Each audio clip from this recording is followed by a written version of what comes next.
এখন যে ছাত্ররা আমাদেরকে চেনে না, আমাদের পার রিক্সায় উঠতে চায় না। এর জবাবটা কোন সরকার দেবে? এর জবাব কেউ দিতে পারবে?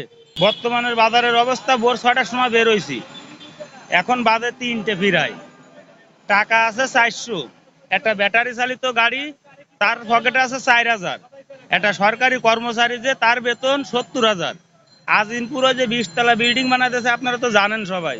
সরকারের বিগত দিনের যে উন্নতি আসছে শুধুমাত্র সরকারি লোকজনদেরকে নিয়ে। এমন কোনো দেশ নেই যে মাসে 10 দিন ছুটি, শুধুমাত্র বাংলাদেশ বাদে। বাংলাদেশে আছে 10 দিন ছুটি, তাছাড়া অন্য কোনো দেশে মাসে 10 দিন ছুটি আছে দেখেন? শনিবারের দিন স্কুল বন্ধ, তাদের তো বেতন দেওয়া হয়? বেতন দেওয়া হয় না। একটা সরকারি কর্মচারী সে ব্যাগ হাতে করে নিয়ে বাজারে যাচ্ছে, বাজারে যে ব্যাগ ভর্তি বাজার করে আসতেছে, আর আমরা বেসরকারি কর্মচারী, রিক্সাওয়ালা, ঘাট শ্রমিক, মানে বিভিন্ন সঙ্গীতের পেশার যে শ্রমিক গুনুন, এই শ্রমিকরা একটা পলিথিনও বাজার করে নিয়ে বাসায় আসতে পারতেছে না। এর সরোয়াটা কি পালি?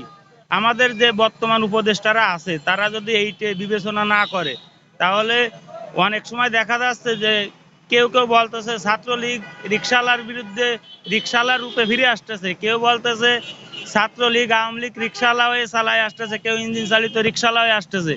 তা আওয়ামী লীগ আসবে, এটা 100 শিওর। আজ আসুক, কাল আসুক, আর 50 বছর পরে আসুক, আসবে। তাৎক্ষণিক যদি এখন পর্যন্ত আওয়ামী লীগের শাসন যে পালি হচ্ছে, আপনারা দেখেন এই যে উপদেষ্টা, এই যে সরকার, এই গভর্নমেন্ট, তার থেকে কোনো অংশে কম কোনো কিছু করতেছে কিনা? যে ছাত্রদের পাশে আমরা ছিলাম, এই সিটের ভিতরে পানির বোতল থাকতো, এত কটা ভাত 3জন ছাত্র ভাগ করে খাইছে। এই বুয়েটের ছাত্র, তারা শুধু একটু ডাইল ভর্তা আর কালো জিরে ভর্তা দিয়ে। আমরা তাদের ওই দৃষ্টি দেখে এই সকল পার রিক্সাওয়ালারা তাদের পাশে ছিলাম।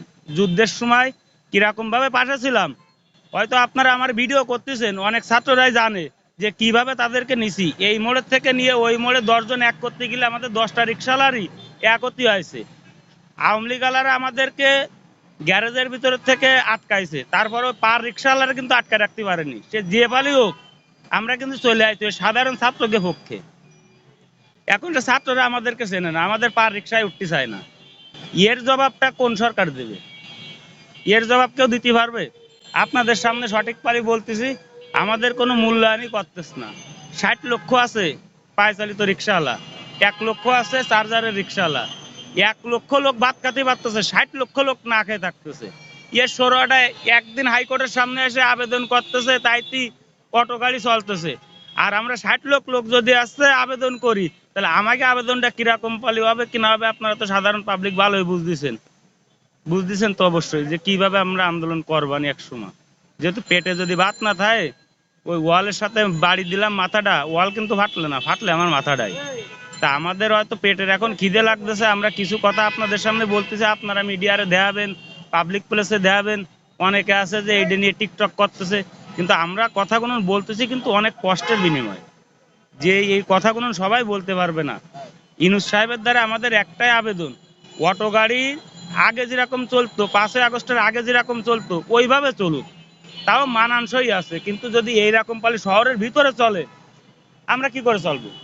গত মাসের ঘর ভাড়া এখনো দিতে পারিনি, আজকের 8 তারিখ না 7 তারিখ, এখনো দিতে পারিনি। 7 তারিখ একজন সরকারি কর্মচারী একটা ঘর ভাড়া যদি থাকে, তারটা দেন 5 তারিখে ক্লিয়ার হয়ে গেছে, আমাদেরটা কিন্তু ক্লিয়ার হয়নি।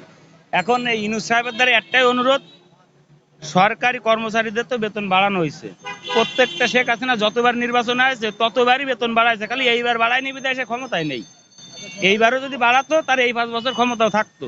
ইউনূস সাহেব জন্য এইটা দেখে, এই 5 বছরের হিসেব কিতাব না, সে বিগত 53 বছরের ভিতরে যে জিনিসগুলো হয়েছে। 2006 সাল পর্যন্ত গণতান্ত্রিক নির্বাচন ছিল, 6 সালের পরে এসে গণতান্ত্রিক নির্বাচন আমরা হারাই ফেলেছি।